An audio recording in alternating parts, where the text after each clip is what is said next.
Now tuning in to Earbud Media. Audio for everyone.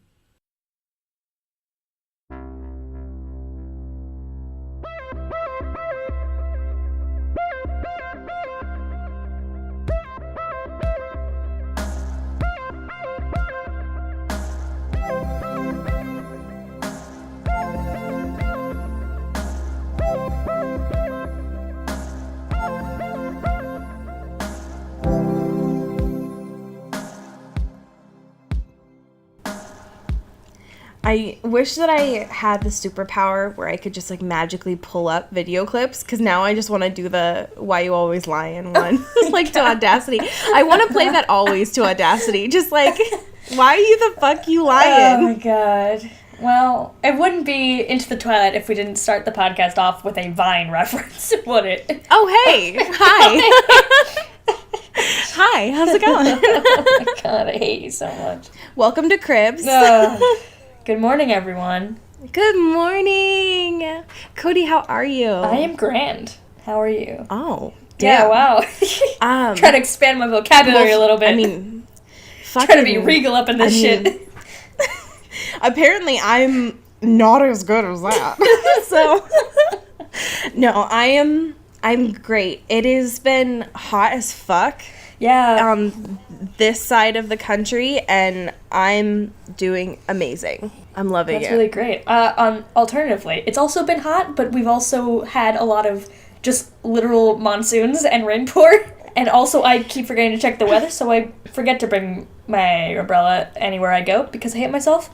See, and so that's it's just how I know that you don't live in the PNW. Yeah. Because you can't go anywhere here without an umbrella. Like, even in August. Wow, that's wild. You never know.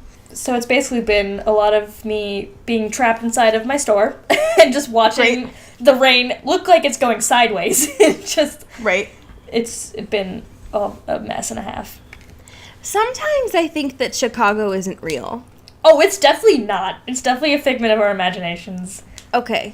Just the idea that you are able to look across a body of water and see another state is kind of mind-boggling to me.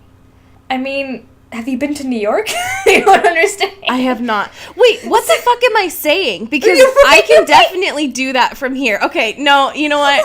I guess the idea of other states just boggles my mind. Strike that from the record.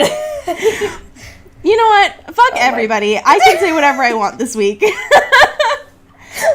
My alternative facts are real, so. It's Allie's birth week. Everyone. Hell yes. Send money. She takes PayPal and.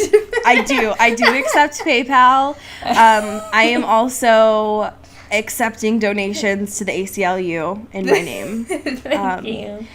I want to make it as clear as possible, y'all, that not only is it my birth week, but it is also now Gemini season. Oh my god. And I just gird your loins and prepare. Buckle the fuck up, everyone.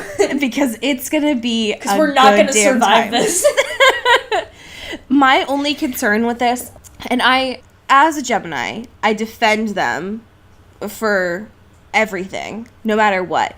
The only one that I do not is he who shall not be named. Yep. And that's my only concern for the next month. Yeah, it's going to be really not good. But other than that, this next week is going to be great. And the fact that we are watching New Moon on my birthday week, I think is the best gift I could have ever gotten. So, wow. I think there's also something that we should discuss as far as celebrations go, because this episode is 6 months of us podcasting. What the fuck? How did that happen? Yeah, I don't. It's our half birthday. Wow, cute. Which personally is like so on brand for me as a person, because November is my half birthday, so it's just so easy to remember. But yes, the worst human I've ever the met. world revolves around me this week. Everybody, fuck off. But yes, so that's good. Also, we have a couple of announcements that we should probably get through. That reminded me of that frog from 2007. Is that weird?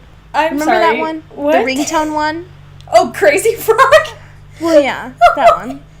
I don't know why. God. Do you ever think about that? About just him as a concept? No, like the ringtones. Oh, yeah, like the call in and, like, you know, send this ringtone to your phone or whatever. Like some weird The fact shit. that those were, like, actual ads on MTV. Yeah, that was a mess. TBT. So last week, after the podcast, we discussed mini-sodes with guest birds, which is a lot of words combined into themselves. Sorry, not sorry. Yeah, that might be the most millennial sentence you've ever said. We're gonna have mini-sodes of our podcast with guest birds and like. Where can I fit avocado into that sentence? Oh my god! Fuck. So I can't afford a mortgage. It's lit. What the fuck's a mortgage? But I have a podcast. Yes, exactly. God. You know we both have journalism backgrounds when I love how baby boomers are like, why don't you guys shit diamonds? Like, I don't understand why you guys are all broke. Like, I don't get it. Y'all are just eating these fucking avocados. What the fuck? And I'm like, y'all, it's not how any of this works, but did you see the one a couple days ago of a latte being served on avocado husk? I did see that. I wanted to throw my laptop across the room. That was the most Brooklyn shit without it actually being from Brooklyn. Yes. As someone who has never gone to New York, I can also agree with that. Yeah. It's from some fuck shit cafe in Australia. And I'm like, okay, you do you, man. How do you even get avocados there is my question. Oh my God, what do you mean? Well, I don't know that avocados are native to Australia. You think they don't import them? Well, yeah, but that's just like a lot of shipping. Okay, so another tangent before this will get back to what I was saying. I swan to John. So like 2 nights ago, I couldn't sleep, right? Because like mental health. What's up? And so I ended up anxiety. I know. So I ended up on this article that was talking about how many of those fucking crates we lose in the ocean every year on like ships, and I actually haven't slept since. Oh my God. So like, how many avocados are at the bottom of the sea? Just think about it. While you're thinking about it though, and while you're Googling it, also go fill out our survey to be a guest bird on our if you want to be on the show and, you know, chat about your history with Twilight, want to tear it to shreds, or do a case study defense of Twilight. Yeah. Live your truth. Chase your bliss. Can do a plug this time, because what the fuck? I actually made it. So, hey, it's bit.ly, /ITT guest. So, enjoy that. Great. And we just got that out of the way. So, you know how I objectively feel about the number 23, right? Yes. And how it's your entire brand. I told you that it is very much my entire brand. And I'm leaning into it because I mentioned when we hit episode 23 that it was going to be the best episode, objectively. Yep. Now, we've hit chapter 23, and this should be the best chapter of this whole novel because it has my number. However, Cody, I'm afraid that it is not. And that makes me sad. I'm sorry you got disappointed by the end of this novel. Also, we should preface this by we finished New Moon this week. I feel like that's important to note. Finally. We did it. We have finished New Moon. The chains are off of my back. I feel I'm just like rising up to the sun. I'm no longer weighed down by this garbage. Well, until we sink into another pit. Just let me revel in this, please. Okay, well, then that's fine. Yeah, we read chapters 23, 24, and the epilogue this week. Stephanie loves her epilogues. Right, yeah. I don't know how it felt for you. Didn't this book have a prologue and an epilogue? Because that's fucked. Yeah, that's too much. Just that's extra. I don't know how it felt for you for the satisfaction of being able to, like, physically close the book, because mine is digital. Mm-hmm. But how did that feel for you? So good. So good. Good. Good, I'm glad. So, chapter 23 is called The Truth, which very on brand. It's all good. But here's the thing, I hate this chapter. Yep. Everything about it is the worst thing. It's gross. I didn't know how to read it without it making all of my mental health stuff rise up because I was like on the edge of my seat the entire time I was reading this. Not because I didn't know what was going to happen, but just because I felt so uncomfortable the whole time. Ugh. Cody, it's so bad. I'm so sorry I made you read this. I mean, listen, this is part of the contract. This is the experience. That is true. That is true. So we start with another one of Bella's famous dream sequences. This dream sequence is the grossest thing, and I'm ready to be over with them. Yep. In this first paragraph of the chapter, we get all of the classic Stephenie Meyer buzzwords. We get angel. We get stone arms. We get delusions. And we get dead. And so, fuck everything is basically what I'm trying to say. Honestly, burn it all down. Because I hate it. Oh, and then, of course, she mentions body a couple times, too, because, of course. And it's the worst thing. Ugh. So, the struggle with me about the start of this chapter is not that Bella is struggling to realize if Edward is real or not. Because I think, for her, that is very on brand. That is a very on-character thing to do. However, the way that it's described and the way that this whole scene goes down makes me want to jump out of my skin. Yep. The only notable thing about the fact that when Bella wakes up is when she does think that she's dead. And the first thing that comes out of her mouth when she thinks that, of it being just like, crap. Because I think that is not only on brand for Bella, but also hilarious and adorable and precious. So it's very pure and precious. It is. It's very pure. Because of the fact that she's staring at him, right? And she definitely thinks that, as it has been for the past couple months, that she's not seeing real things. That's just like fake Edward. And the first thing is she's like, oh no, yep, I did drowned. This is gonna kill Charlie. And so, cue the rest of this scene with Edward just having to convince Bella that she is alive and not dreaming. Which sounds sweet, but it's not. Instead, it's the most exhausting thing I've ever read. Yep. Because it's important to keep in mind that Bella just woke up, and I think he mentions it's like 1 o'clock in the morning, and she slept for like 14 hours, but still, I mean, she'd been awake for like 3 days straight, so girl needs a little bit more sleep. But Edward is the creepiest and, I don't know, the grossest he's ever been during this whole chapter. And I don't like it. Yeah. Typical fucking the boys in this novel who are like, let me just crawl in through your window even though I'm banned from your house because, you know, I may or may not have accidentally killed you because I was a drama queen. Oops. Hey. Yep. And it's like, boy. I don't get it. I don't like the idea of Edward watching Bella sleep at all. Nothing about that satisfies me. And like he's trying to make it seem like they're back to normal and everything's chill. It's like, no, we need to like process the stuff that happened. And Bella went through some buck wild shit in the past couple days. And like just having you back there and having no distance from him is like not great and not what she needs. No, absolutely not. Especially because of the fact that, I don't know, he's trying to give her any sort of explanation for what happened, to try and explain to her that he is there and that, of course, he's not a figment of her imagination. Right. Even though at every point what he says is what she assumes he would say in her imagination. Yeah. So it's all, like, a lot. But it's too many layers. It's a lot.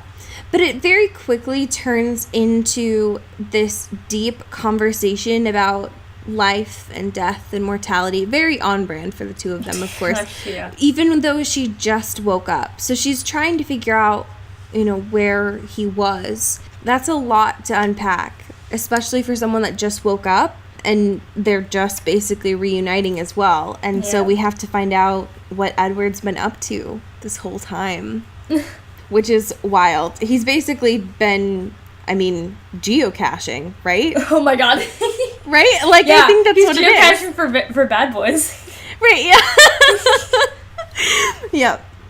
He calls it tracking, right? Yeah, but okay. We all know what that means, so. Come on. Oh my god. Oh my god. He's like, I love hiking and, adventure. It's just like him sniffing out Victoria. Yep, exactly. I love the great outdoors. Oh my god. Yeah, this whole thing is so gross because of the fact that he is trying to apologize, right?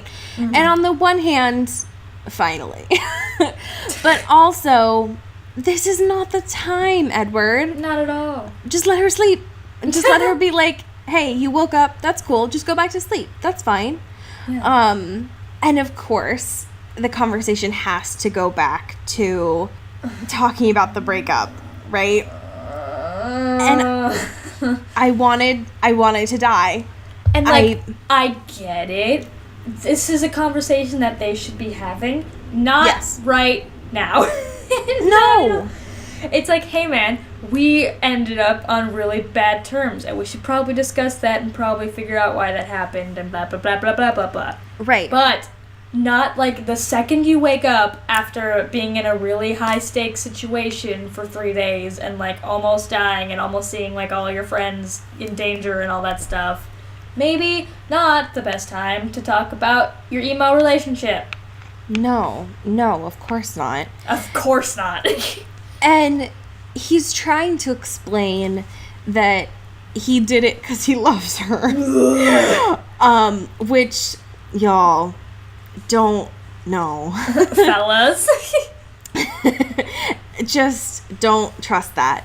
And he's like, I was just a good liar. But you, Bella, you believed me so quickly. And, that's just so embarrassing. And trying to just put it on her this whole time. So icky. It's the grossest thing. And Bella's literally, the way that she's describing herself is that she's gone inside herself. She's, frozen. She's repeating things, but she's, not really there.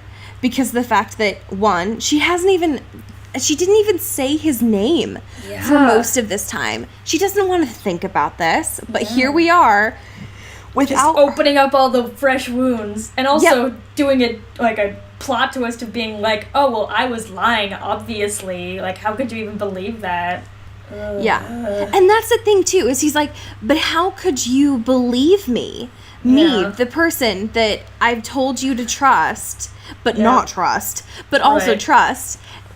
It's so gross and emotionally manipulative, and I hate every part of it. I missed it.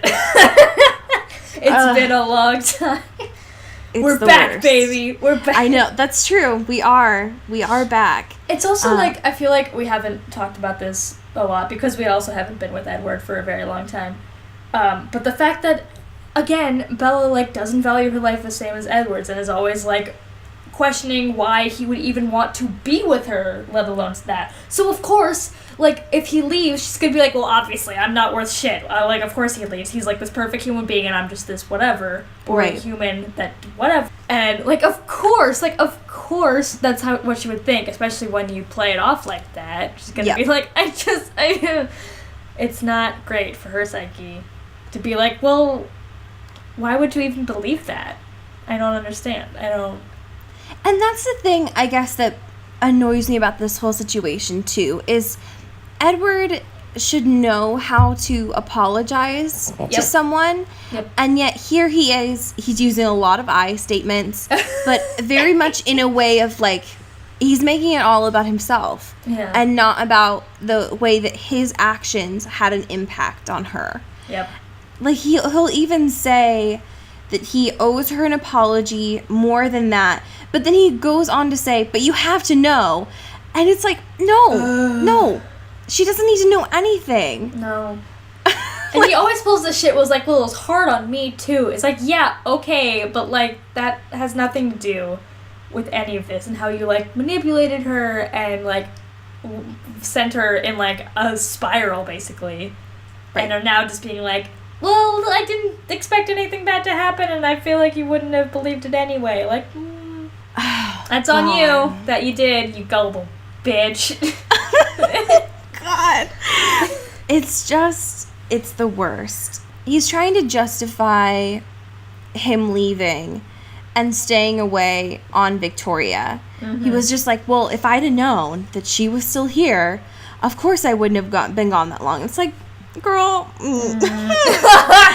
Girl, please. Yeah, you've been tracking her, and she led you on a false lead to Rio. Oh my God. Okay, that's fine. So he tries to kiss her because he's like, hey, here's how I prove that you're alive and awake and everything. Which, like, nasty. Yep. Nasty. Get it out of my face. This whole, oh God. It gets so much worse. But, like, she hesitates, and for a second he's like, wait, did you actually, like, move on? Like, are you not, like, attracted to me anymore? Like, do you not want this? Whatever. And God, what I would have killed. What I would have done for her to be like, yeah, man, fuck you. And just, like, left. And, like, went on to suck some other dude's dick just, like, right in front of him. With, like, full eye contact. Just, like, I literally have another dick inside me right now. Or, you know what? Honestly, like, her to, like, finally, like, get the self-love that she needs, and she's just, like, checking out, like, right in front of him. Was like, no, you don't get any of this. Yep. Oh my God. The kiss scene is the worst. It's so bad. But no, it's not as the heavenly utopia that I pictured it for you right now. No, it's so bad. Because, and the thing is too, so she even says, like, the reason that she hesitates, it's not because she doesn't want to kiss him, because of course it's Bella. She wants that good loving. Listen, hello, it's been a while. But she says, quote, when you leave again, it's going to be hard enough without this too, which... Oh my God. It's just that, first of all, ow. Second of all, true. And then Edward takes this pause, and what she says there, as not like, hey, let me validate your feelings about what you're going through and what you just verbally communicated, as well as what your body language is going through. Ooh, but sex. Like, that put it on a billboard, y'all. But instead, what does he do? He fucking kisses her. Why? So many boys in all of these, like, teen books and movies are like, hey, instead of having a conversation, let me just kiss you, and, like, that'll be it. We'll say all we need to say with that, and we don't have to, like, actually talk about our feelings and stuff. No, fam. No. Girl, no. And the worst thing about all of this, too, is the way that she describes it is, quote, his mouth was on mine then, and I couldn't fight him. The negative sex. Like, the most of everything. No. I want nothing to do with anything about that. Yeah, it was very bad. Very not good. Yep. So, after that happened, she's like, oh, okay. So, I mean, you real. That's fine. But, like, also, kind of stay away from me, because I don't really want to deal with any of this stuff. We get to this lovely conversation of Bella trying to describe how she was when he left. And it hurts me to read. Especially when she says, quote, lots of pieces of me went missing, too. Whoa. And I haven't been able to breathe in so long. But she tries to explain, like, just don't, she's like, Edward, don't promise me anything. I don't think that you're really going to stay around, though, is the thing. And they're trying to discuss the Volturi, of course, because when she's realizing, like, okay, we've got to come up with some sort of plan. Edward's like, I mean, It'll be fine. They'll never come around. And Bella does not take that at face value. No. Because Bella valuing her mortal life? What? Unheard of. A rare Absolutely concept. No. Instead, she... Okay, but here's the thing about this, though. We do get some choice lines. Some choice, like, if you pull them out of context, they sound really empowering. She's going to do something that is the most, Bella thing, but also the grossest thing. So, once Edward's like, yeah, it'll be fine. We don't need to change you. She's like, motherfucker, I just went and saved you. Like, what are you talking about? So she's like, no, fuck you. I'm gonna get out of bed. I'm leaving. Bye. And he's like, just like out of nowhere, he's like, bye. I'm going to your house now. And gonna talk to your family about whether they should turn me. I guess you could come if you want. I'm gonna talk to your family about this decision that you've decided to make. Like, I love this. I love it so much. And also, I just love that she's like, this isn't just about you anymore. You're not the center of the universe, you know? Like, oh my God. Snaps for days. But then, I mean, it's fucking Bella, and she's going to the Cullen house to put a vote on her fucking life, you guys. Like, I can't. She's the most ridiculous human being. I do like how just before this, though, because they're talking about, like, oh, you'd have to turn me or whatever, and, like how long it would take for the Volturi to get to, like, actually be interested in Bella. And he was like, yeah, you're probably fine till, like, you're 30. And she's just like, absolutely not. 30? Like, the exact she shrivels up and dies right there. Horror washed through me. Line break. 30. I just, like, the fact that this age is just, like, so unimaginable to her. She's like, 30? Absolutely not. God, I'll be dead by then. Edward gets to be a spring chicken all his life, but I have to be old, decrepit, 30 years old. Oh my God. It's like, Bella, what are you looking at? I think she's just, at that moment, imagining how much more expensive her skincare routine would have to be. Which, honestly, not wrong. Valid. That's a valid concern. Those are valid priorities. Is it worth putting your mortality on a vote for? No. But I do think it's worth considering. I don't know, man. They have really good skin, too. So, like, and they probably don't do shit. No, they don't. I bet Edward doesn't even wash his face. You know what? You're probably not wrong. I literally almost just choked. I hate the idea of that. I don't... Why? Men are exhausting. I just fucking...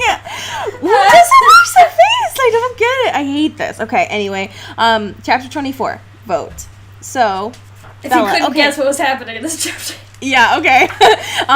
They're going to their annual caucus, and... Oh my God. No.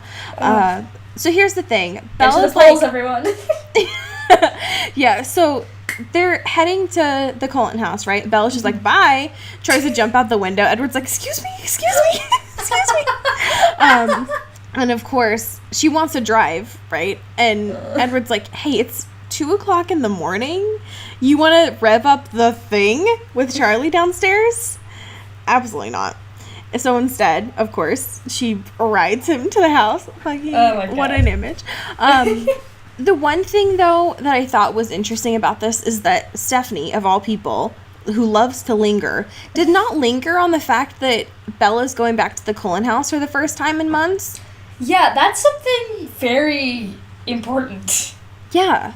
After last time when she had, like, a huge experience with it. Like, she couldn't even, like, walk towards it. Yep. But now it's like, no, we're cool. Everything's chill now. I'm just imagining that it's, like, her Virgo ass that's, like, super focused on this. And she's also just, like, sleep-deprived. Sure, She'd probably just deal with it later. She is a sleepy babe. That's true. Sleepy little swan. So, here's the thing. Yep. They get up to the house, right? And Carlisle, of course, Daddy Malfoy, greets them. Oh, my pure precious boy. I missed him so much. Malfoy. And he's like, hey, Bells, what's up? long time no see. And she's like, hey, Carl, what's going on? And he's like, well, it's 2 o'clock in the morning. Is this not a social visit? And she's like, no, sir. And what do? They get to a fucking round table in the dining room and vote on her life, of course. It's like, hey, I want to, like, get the whole gang together. And they are at the dining table. And she's like, I don't think they've ever used this dining table before because they don't eat. They don't. So, like. Yes. Oh, God. Okay. So here's the thing. Before they get to this table, though, Bella has an epiphany. So when she's riding on his back to get to the Cullen house, Edward is being all like, I'll earn your trust back. And Bella. It sounds exactly like that. Literally. Like, it's mostly just like a fly buzzing, I'm pretty sure. Okay, so he's so dramatic. And trust me, as like a Gemini, I get it. Trust me. But he's like, if it's my final act, and like, shut up, Edward. Can we love stop you. with these Romeo metaphors are going to kill me. Like, they're just gonna kill me. Literally. I won't make it. But, of course, Bella's like, well, of course, like, I trust you. It's just, like, me that I don't trust, so kill me, first of all, yes, please. fucking murder me. So Bella gets to divulge to Edward that she has been hearing his voice this whole time. And then, of course, when she's trying to explain this vocally to him, she has a fucking epiphany. Boom! He loves her. Oh my god. Bella. Whoa. And it's like a half a page epiphany, so. It's so much of this novel. Yep. My favorite thing about all of this, too, is when Bella's trying to explain the fact that she's been going through these, like, dangerous acts to be able to hear his voice. Mm-hmm. And she's, like, having this epiphany where she just keeps talking out loud and, like, ignoring the fact that Edward's talking, which, God bless. There's this part where she describes his words came out half strangled. You were risking your life to hear, and then it just cuts off. Like, so he's having this crisis being like, this motherfucker. She's like, shut up, I'm talking. I have things in my brain to work out. Yep. So, of course, she's had this epiphany. He loves her. Wow. Okay, great. Honestly, novel information. Honestly. Truly shocking. And then we get to the round table to decide Bella's fate. The fate. Can you describe this vote for me? Because I'm really excited for how you thought about this. Okay, so, well, first of all, it's such a weird scenario because she's like, I've gathered you all here. Yep. So, in case y'all didn't know, the Volturi are bad, and, like, they want me because I'm, like, a super gifted person. So, here's what we're gonna do, fam. We're gonna turn me into a vampire, and we're gonna make sure y'all are chill with that. And make you my actual fam. Ay, yes. Ay. Literally. What up, siblings? Ay. Literally. And so she, like, goes to each person to, like, see how they would vote, yes or no. And Edward's obviously like, fuck you. Absolutely not. He's so pissed this whole time. He's like, his whole body is clenched. Like, it's definitely his fists are clenched, but, like, his entire body is, like, all just one culmination of just, like, tense muscle. If we were Stephenie Meyer in this moment, we could go on, like, a 10-minute diatribe about how much he looked like Stone, but no. Yeah, okay. He does on the sermon. So just imagine. Yeah, so she goes to Alice, she says yes. She goes to Jasper, he says yes because obviously he's whipped. And also just has a lot of love. Then she goes to Rosalie, and she just, like, hesitates for a second, and she's like, no. Which is, like, not out of character at all. And she's like, I mean, like, it's not that I don't want you as a sister, which is absolutely false because she hates Bella, but...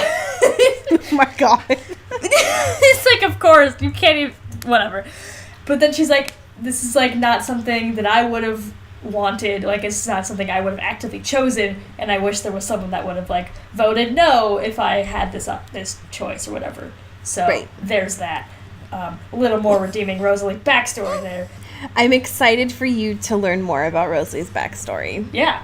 And then get to Emmett, who is way too excited about this. He is fucking stoked, y'all. His fist is in the air. He's like, yes, let's fucking do this. He's like waiting for this to happen, like, right now.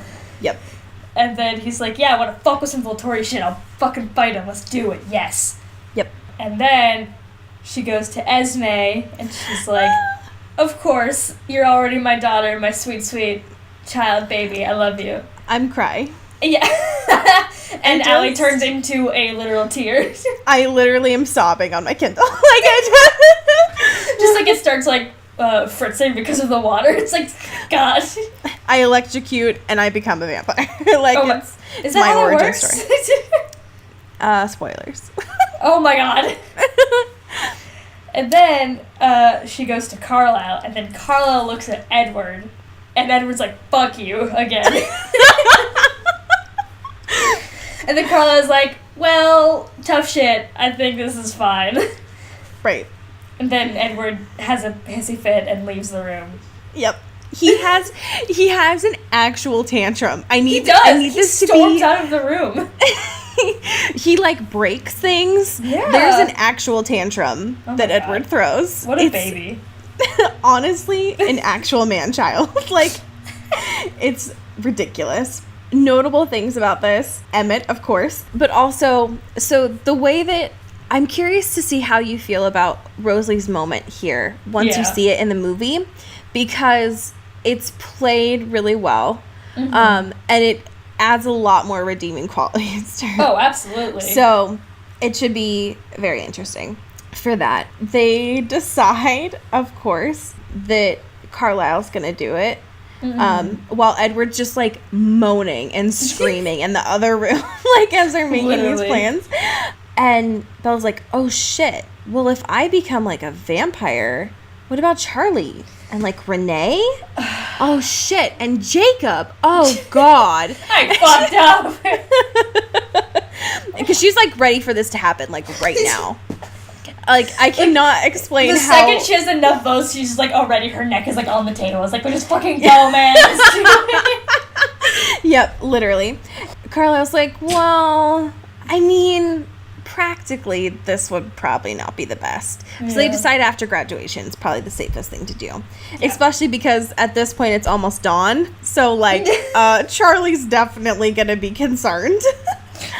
Also, do we keep forgetting that this is like a 3-day process and she's gonna be like writhing on the ground, and Charlie's already like really vulnerable and emotional right now and just has a lot of emotions, so probably wouldn't be too keen on her daughter getting kidnapped again and also not being able to talk or do anything for like 3 days. Right. Yes. I think that she keeps forgetting that because of her like super self-control. So I don't know. Yes. So, of course, they decide to leave as quickly as possible. Edward taking another route out of the house so that she cannot see anything that he's broken because he's been pissed, which I thought was interesting. And once they get back to her room, Edward has already devised a plan. Yep. Of course. And my favorite thing about this is Bella's like, whatever you're planning, it's not going to work. Oh, my God. Like, I've decided on this, which is great. So instead, they decide to barter, with her soul being on the line, of course. And it's gross. Yep. I don't. I am curious how you feel about this, because the thing that ends up being on the line of this and how Bella responds is like low-key my favorite thing. God. So it's like... Bella's talking to Edward, and she's like, hey, man, if we're being real here, I kind of want you to change me and not Carlisle. What's it going to take for that shit to happen? And he's like, fuck you and your family. How dare you? Get out of my house. Fuck I'm just, like, in her house. Yeah. Like. Could you imagine? Oh my God. And so he's like, 5 years. And she's like, okay. Let's do not that. And he's like, 3 years? And she's like, no, come on, you gotta work with me here for a second. She starts singing that, like, main song from Rent about how many days there are in a year, and, like, moments are in a year. Like, oh my God. Ellie. What a pull! I'm just saying. And then she's trying to barter and be like, 6 months? And he's like, absolutely not. They're really good at communication and, like, trying to find a compromise, in case you aren't aware. And really good at negotiating. And absolutely. Also very good. And so she's like, okay, I get what you're saying, but, like, I need to be a teen when I'm a vampire forever. Like, I'm not gonna be 20 and immortal. Like, absolutely not. I gotta be fucking a teen forever like you, okay? Yep. And it's fucking buck wild. Yes. I hate everything about this because, so his condition to, one, do it, and also wait until after graduation, is marriage. Cue Cody dying. No. She's 18. And Bella's response is, okay, what's the punchline? Which, honestly, Same. tattoo it on my body because men are exhausting. And especially the fact that Edward was able to say this out loud is my favorite thing, because he says, "You're wounding my ego, Bella. I just proposed to you and you think it's a joke?" I love it. I love it so much. It's my favorite thing in the whole world. So then, of course, because it's dawn at this point, they're getting into a lovely conversation about commitment and what it means to each other, because apparently and just they the haven't institution discussed it. of marriage. Yep, yeah, because apparently they haven't discussed it before. So his assumption when she's ignoring this is that she's afraid of commitment. Have you met a Virgo? Are you kidding? Yeah. Anyway, so she says, well, no, that's not what I mean. Of course, her mother, Renee, has some intense feelings on getting married before you're 30, which, valid point. Sure. And so Edward's response is, well, what if can I go get a ring? And then I'll come back, and will this make it better? And, of course, Bella dies. And because of the fact that this is such an escalated conversation, Bella's voice is starting to rise. And it's dawn, so, of course, Charlie wakes up. Of course. Weird, right? Because they're just, like, screaming about marriage. Yeah. And he's like, there's some fuck shit going on. Yes. My spidey senses are tingling. Yes. So, of course, Charlie wakes up and comes to see her, and we get a very buck wild conversation, my friends. Ugh. Charlie is very worried about Bella. Clearly. And he just wants his daughter safe and sound. And he has also been through some emotional turmoil with Charlie's funeral. And he just wants everything to be okay. Why can't everything just be okay for Charlie? Please, God. So he's trying to ask her, like, hey, can you, like, tell me what happened? Like, where you were? Like, can we talk about this?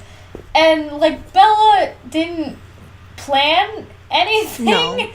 No. And didn't have, like, a backup story or anything. So she basically tells the exact same story, but changes Rome with LA. Yep. And, like, changes nothing else. Yep. And I'm like, I don't understand why. It's been a great time. It's so strange.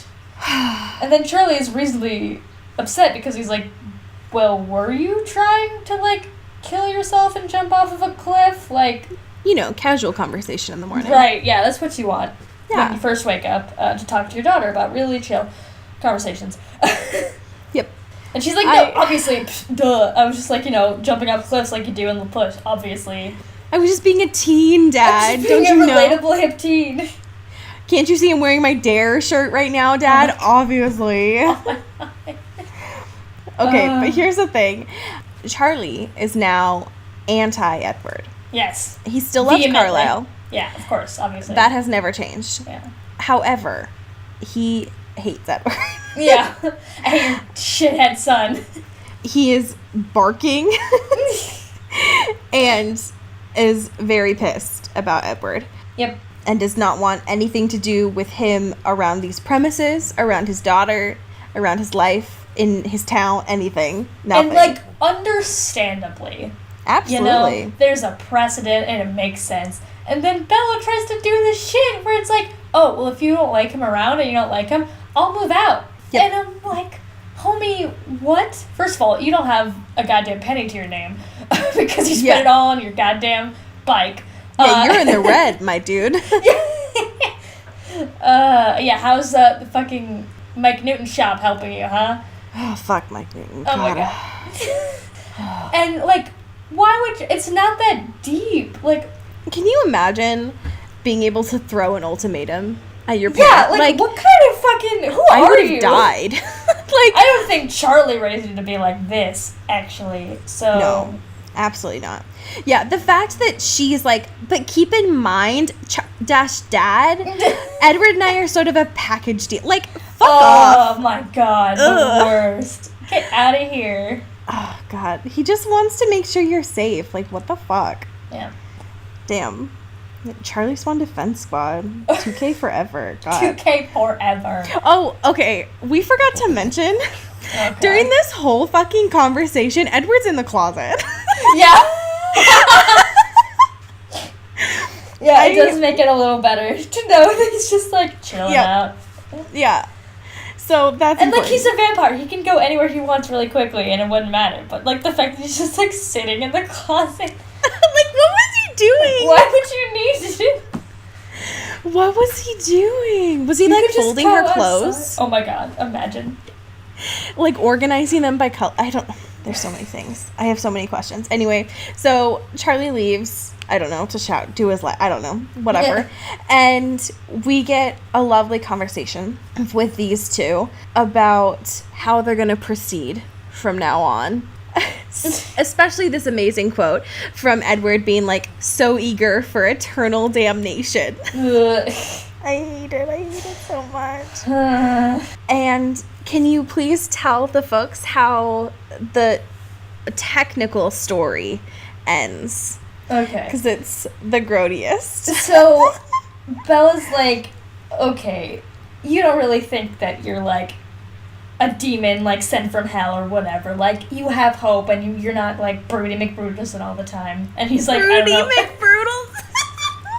He's like, I don't know what you're talking about. Like, you know, he's, like, chilling in the corner, like, just crying about his life. He's drawn on a fake tear on his face. Yeah, Like. it's just, like, a singular tear. Yep.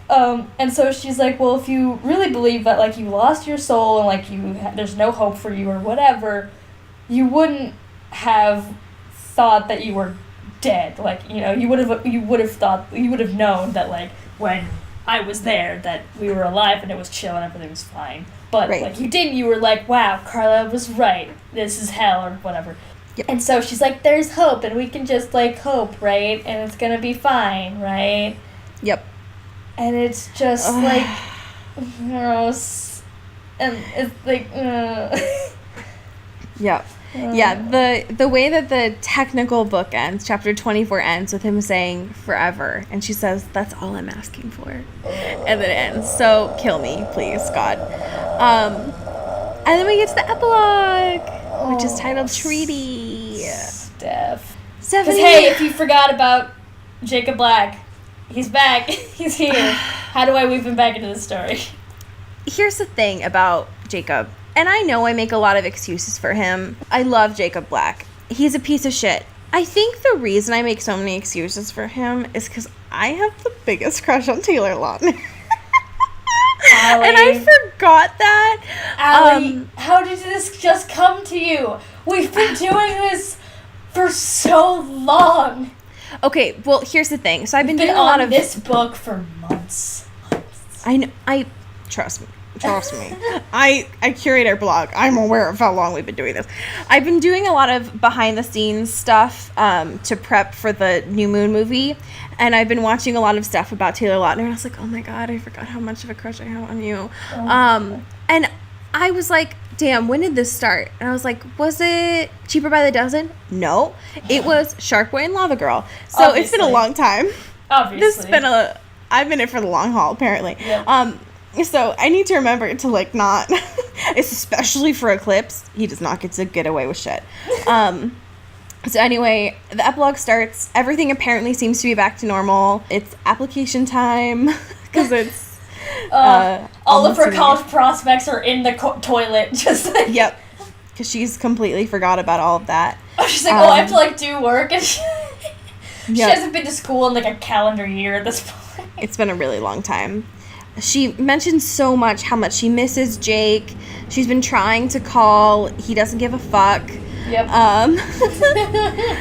She's been trying to not mention it to Edward because she doesn't want to have that conversation, but there's a point when she calls and Billy says that he doesn't want to talk to her, and she finally gets so pissed about the injustice of how rude that is that she goes off on Edward, which I think is the funniest thing. It's pretty good. It's pretty good. It is very important that we get this Shakespeare reference about Romeo and Juliet. So she's still thinking about Jake and how he fits into this narrative and how Romeo and Juliet fits in this narrative. And she remembers the line, "They fight, Paris falls." Bitch, And how would you even those are stage directions. Like, how do you remember that? Like, why is that? It's not like a really beautiful line from, like, a soliloquy in Romeo and Juliet. No, it's a literal, the tiniest bit of stage directions. oh, you love Romeo and Juliet? Name 3 of the stage directions. Sorry, name 5 lighting cues, can you? Okay. Oh my god. I love it so much. I hate this bitch so much. I love it. I love it. Anyway, okay, so keep that in mind, not only for this epilogue, but for literally the rest of the series. So, okay. So anyway, everything seems fine, but it's not. So they get back from school, and when Edward and Bella are, like, talking or whatever, they get to her house, and what the fuck is in her driveway but a shiny, red, impossible to miss motorcycle. Bwah, bwah. And Bella fucking loses it. Yep. She, like, is screaming. She is being held back by Edward. She wants to tear Jacob's throat out. So we go from, like, her missing him and, like, wanting to cry to there being this one impolite gesture, and she wants to fucking throw hands, which is my favorite thing. Close Bella- fucking brawl. Bella Hold being- it back! Hold it back! Literally, she's like, let me go. I'm gonna go murder him. Traitor. Like, the fact that Like, this who's is my this favorite traitor? Bella. Me. This is my favorite Bella, though, is Oh, it's so good. Bella wanting to fight someone. So they're in the woods, and Edward's like, he just wants to talk to me. And she's like, as if I would literally ever miss a chance to talk to Jacob. So they go, and it's all been a miscommunication here. And this conversation's kind of the grossest thing ever, mainly because of the fact that they're talking in abstracts about Bella's life. Yep. And really just objectifying her, in the sense that the Quileute pack and Jacob don't want her to change, not just die, but they don't want her to change because it's a violation of the treaty. And Edward's like, yeah, I know. I was literally there. Like, I got it. You weren't there, fake fan. I was there. I know. So, of course, Bella's like, well, this is none of your business, so stop. So they're all, like, huddled together in the forest, quietly yelling at each other. And then we're interrupted by Charlie. Charlie. Yep. Who has now found out that, 1, there's a motorcycle in his driveway, but 2, that motorcycle belongs to Bella. And he is screaming through this quiet Forks neighborhood for her... Thanks, Alice. For her to get into the house because she is on house arrest. And how dare her disrespect him like this. Yeah. So that's great. Just the idea of him screaming is wild to me. Very fun. Yep. Like, I just... the fact that he doesn't finish the sentence, if you aren't inside in this house in 1 minute, like... Just the idea that not only is he threatening, but the fact that he thinks he's threatening when there are literal monsters in this forest, like, my favorite thing. Charlie's so pure. Fine. Yep. So anyway, now Bella has to decide, like, does she not want to change and risk the Volturi, or does she want to change and risk the Quileute pack? And so she's being whisked away from Jacob because she needs to go deal with her father. And then we get this really sad, like, little moment. It's so cheesy, but, like, it makes me really upset when Jacob's leaving and he's like, miss you. And she's like, me too. But, like, he was being such a shithead, too. He's like, no, we can't be friends. Fuck you. And then he's like, Still miss you, though. And meanwhile, she's being, like, dragged away. Yeah, he's been a dick this whole time. Like, hasn't been answering her calls because he thought that she was changed and that Edward wasn't letting her see him. She has been fine this whole time, but he still brings the motorcycle over to make her stay inside more, to not see him, even though it backfires because she won't be able to see Jacob either. Like, doing all these things, then being like, when he walks away, just like finger guns and is like, love you, Bella. Like, bye. It's the worst. I hate all of it. And that's, I mean, basically how it ends. The novel ends with, Edward holding her as they're walking towards Charlie, and Charlie is, like, blue in the face. So, the usual, basically. Yeah. We did it. New Moon is over! I shed my skin. Like, I just feel... Cody, I'm so sorry I'm so sorry for not only making you read New Moon, but I'm so sorry because Eclipse is the worst. It's the worst out of all of them. And I'm so sorry.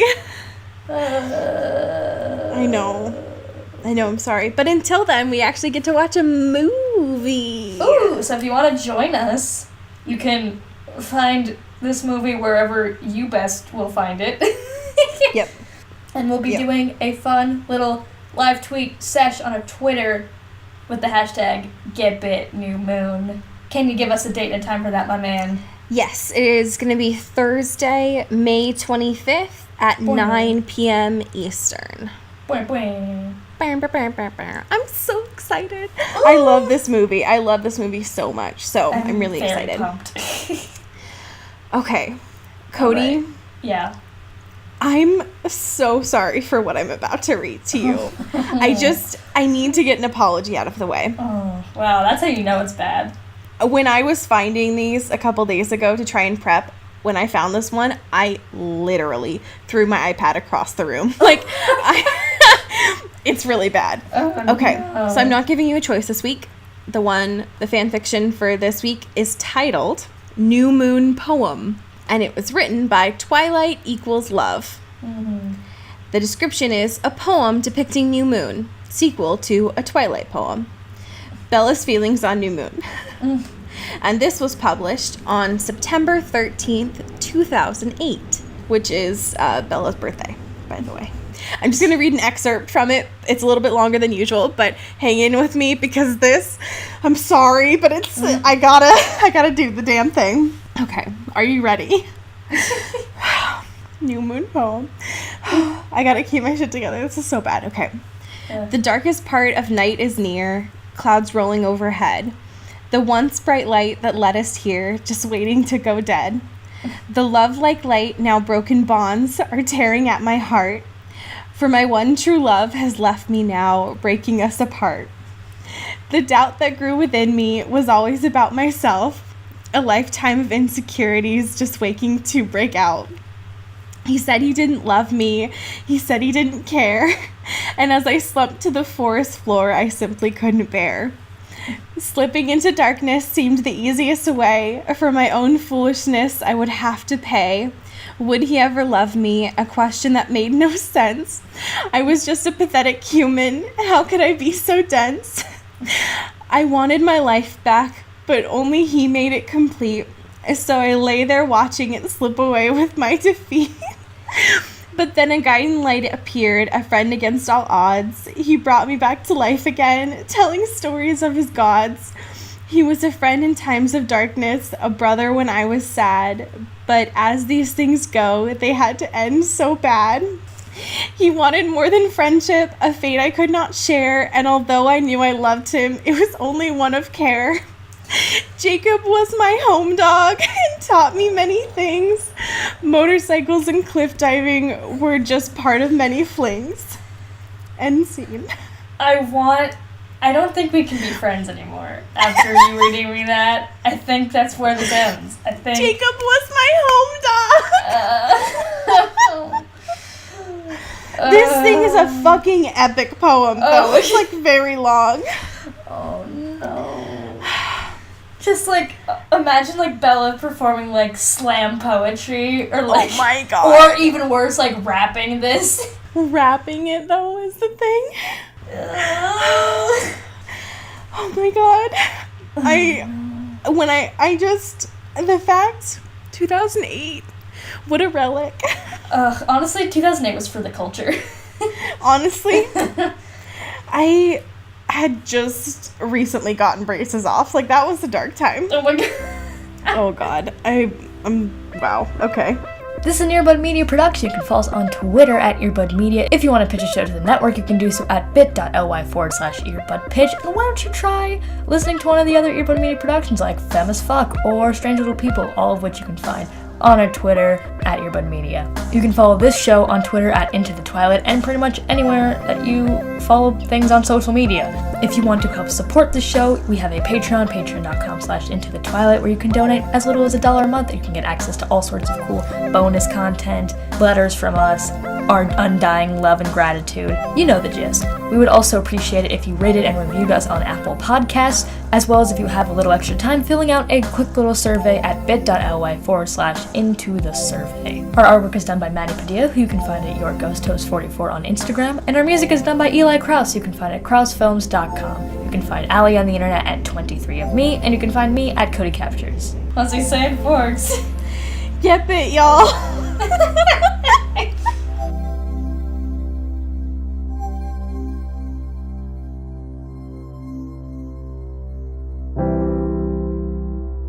You've been listening to Earbud Media production. Earbud Media, audio for everyone. Hey Dan, Hey, what's up, John? I just wanted to confirm that we were recording Monday. Yes. What are we recording for? Oh, it's our new podcast. Our podcast, the Strange Little People one. Strange right? Little People, yeah. Yeah, the one on Earbud Media Productions. Mm-hmm. You can find it on YouTube. You can listen to it. The one that we update every Wednesday. Every Wednesday, dude. When we have new guests all the time. Sometimes. Sometimes. Most of the time. Yeah, and we talk about current events and stuff. People should listen to it, right? Like, Yeah, It's something cool. I think people would like it. I mean, you don't have to, but I hope you would. Did you put out the ad yet? The flyers? Yeah, I'm doing it right now, as we speak.